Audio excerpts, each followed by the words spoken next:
কারণে নবী আলাইহিস সালাম ফরমান যৌবনকালকে তোমরা গরিমত মনে করো। 2 নাম্বার নবী আলাইহিস সালাম ফরমান ওয়াসিহাতাকা ক্বাবলা সুকুমিকা, ও বান্দা তুমি এখন সুস্থ আছো, তুমি এখন যতটুকু সুস্থ আছো ততটুকু এখন তোমার মন আছে, তুমি এই মনকে সুস্থকে গরিমত মনে করো, খুব মূল্যায়ন করো। এখন তোমার সক্ষমতা আছে, এখন আমার সক্ষমতা আছে মসজিদে হেঁটে হেঁটে আসা। অনেক ভাইয়েরা আছে সিটে, অনেক ভাইয়েরা আছে হসপিটালে ভর্তি আছে না নাই, তারা ইচ্ছা করলেও আসতে পারবে না। এই কারণে নবী আলাইহিস সালাম ফরমান তোমার সুস্থতাকে, তুমি যে এখন মসজিদে আসতে পারছো, তুমি যে এখন সুবহানাল্লাহ বলতে পারছো, 2 রাকাত 4 রাকাত নামাজ পড়তে পারছো, আলহামদুলিল্লাহ আলহামদুলিল্লাহ শুকরিয়া আদায় করতে হবে। এবং এই সুস্থতাকে যদি গনিমত মনে করে আল্লাহর নৈকট্য বান্দাদের অন্তর্ভুক্ত এখনই হতে হবে।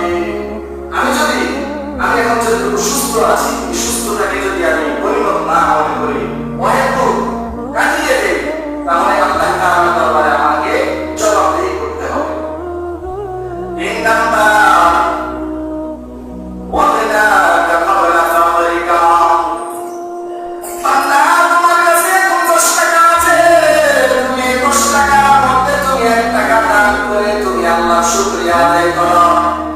তুমি মনে করিও না আমার আগামীতে আমার ছেলে সন্তান বিদেশে যাবে, আমেরিকা যাবে, হোক জায়গায় যাবে, তারা অনেক টাকা পয়সা পাঠাবে, আমার বড় দালান কোঠা হবে, আমার বড় বিল্ডিং হবে, আমার জায়গা জমি হবে, আমার সব কিছু হবে, তখন আমি দান খয়রাত করবো। এখন করবো না, এখন তো টাকা পয়সা নাই। নবী আলাইহিস সালাম ফরমান বান্দা তুমি এটা দান করিও না, তোমার মনে এখন 10 টাকা আছে, তুমি মনে করো, তুমি মনে করতে হবে আগামী দিন আমার এই 5 টাকাও থাকতে না পারে। আরে ভাই এমন দেখা গেছে সকালে গরিব বিকালে ফকির আছে না নাই? বঙ্গবাজারে যখন আগুন লাগছে কত বছর দেখছেন তো আপনারা, শুনছেন তো কমপক্ষে। অনেকে অনেক লক্ষ টাকা মালিক ছিল, কিন্তু সকালে গরিব ছিল, বোমাত্র উড়িতে শেষ। আছে না নাই?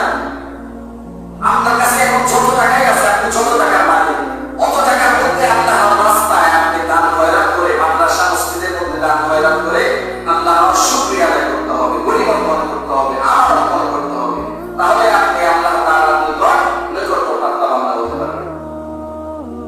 1 নাম্বার হলো তোমার যৌবনকালকে হেফাজত করো। 2 নাম্বার হলো বান্দা তুমি এখন যতটুকু সুস্থ আছো, এই সুস্থতাকে তুমি কাজে লাগিয়ে নামাজ পড়ো। ও যুবক ভাইরা তোমরা এখন সুস্থ, আমরা এখন সুস্থ।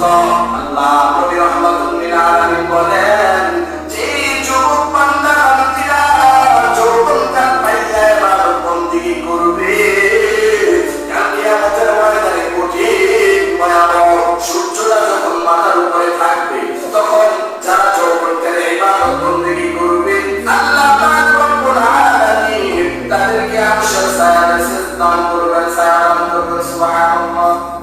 এখন থেকে যুবক ভাইরা আমরা নামাজ পড়বো, আমরা আল্লাহ তাআলার ইবাদত বন্দেগীর মধ্যে মশগুল হয়ে যাব ইনশাআল্লাহ। 3 নাম্বার ওয়াদাকা ক্বাবলা ফাকরিকা, আমার যতটুকু ধন সম্পদ আছে তা দিয়ে আমি ব্যয় করবো, আল্লাহর রাস্তায় খরচ করবো। 4 নাম্বার ওয়াফারাকা ক্বাবলা শুগলিকা, আমি এখন অবসর যতটুকু আছে বাবা, আমি দোকানদারি করে, আমি ব্যবসা বাণিজ্য করে, আমি খ্যাত কামান করে, আমি অবসর করি, আমি যতটুকু এখন অবসর আছি, হয়তো হতে পারে আমি আগামী দিন অতটুকু অবসর হতে পারবো না। নবী আলাইহিস সালাম ফরমান তুমি বান্দা যতটুকু এখন অবসর আছো, এই অবসরকে তুমি কাজে লাগিয়ে আল্লাহর ইবাদতের মধ্যে মশগুল হয়ে যাও।